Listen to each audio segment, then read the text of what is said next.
President Trump watched the first half of last night's game at his golf club in West Palm Beach, Florida, before flying back to Washington on Air Force One. He told Face the Nation moderator Margaret Brennan that he wouldn't want to see his 12-year-old son on the gridiron. Would you let your son, Barron, play football? It's a very tough question. It's a very good question. If he wanted to, yes. Would I steer him that way? No, I wouldn't. Why? I wouldn't. And he actually plays a lot of soccer. He's liking soccer. And a lot of people, including me, thought soccer would probably never make it in this country, but it really is moving forward rapidly. I just don't like the reports that I see coming out having to do with football. Concussions? Yeah, concussions and other things, knees and hips and shoulders and elbows and everything else. I mean, it's a dangerous sport. And I think it's really tough. I thought the equipment would get better, and it has. The helmets have gotten far better, but it hasn't solved the problem.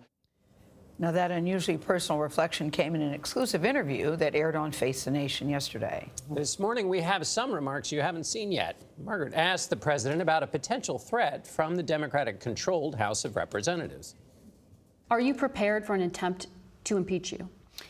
The only way they can win, because they can't win the election, is to bring out the artificial way of impeachment. And the problem is you can't impeach somebody for doing the best job of any president in the history of our country for the first 2 years. And people have seen and people have watched what we've done. Whether it's tax cuts. No, it's political, but you know, it's supposed to be high crimes and misdemeanors. Well, there was no high crime. There was no misdemeanor. There was no problem whatsoever. The only thing I've done is created maybe the best economy we've had in the history of our country. And the only way they can win, I look at these folks with the horrible situation right now on abortion, where they're saying late term. They're not even talking about late term. They're talking about the baby is born and they can kill this child, this innocent child.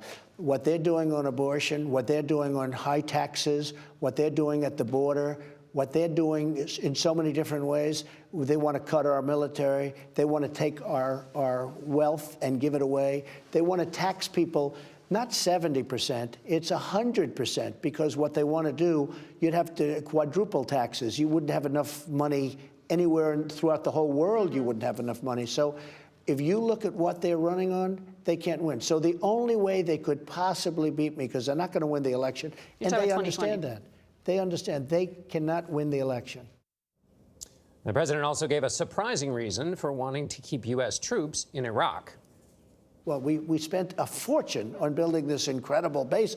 We might as well keep it. And one of the reasons I want to keep it is because I want to be looking a little bit at Iran, because Iran is a real problem.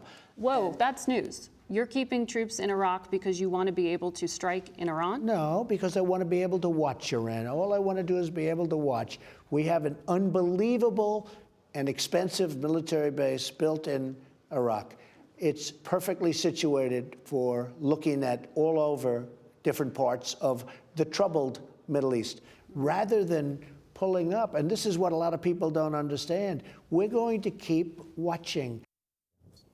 Face the Nation moderator and senior foreign affairs correspondent Margaret Brennan is in Atlanta, where Face the Nation originated from yesterday. Margaret, good morning.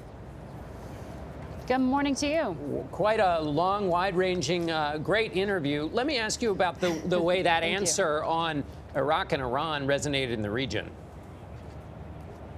Well, it did not go over well. Iraq's president had to respond today and said, don't overburden us with your issues.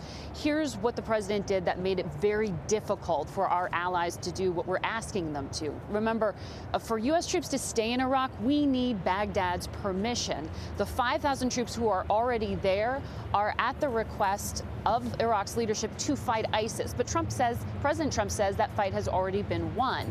Now he says he wants to keep troops there in order to watch Iran. And that sounds a whole lot like a threat against a country with a lot of influence in Iraq. So the president, with these comments, may have endangered delicate diplomatic talks that were underway and made it more politically difficult for Iraq to do what America wants it to do. Margaret, you also asked the president about his read on what his intelligence chiefs had said about Iran. What did he say about what the nature of the disagreement was? Well, the president said he 100% disagrees if his intelligence chiefs tell him Iran is a wonderful kindergarten. That was a quote. Of course, that's not what they're telling him. In fact, the CIA director said no, Iran is abiding by the terms of the nuclear deal. They're not building a nuclear weapon right now. But those facts, as the intelligence community presents them, are based on surveillance, and they have not persuaded the president. Also interesting to hear the president say he will not withdraw troops from the Korean Peninsula. A lot of news made yesterday in a great interview, Margaret. Thank you.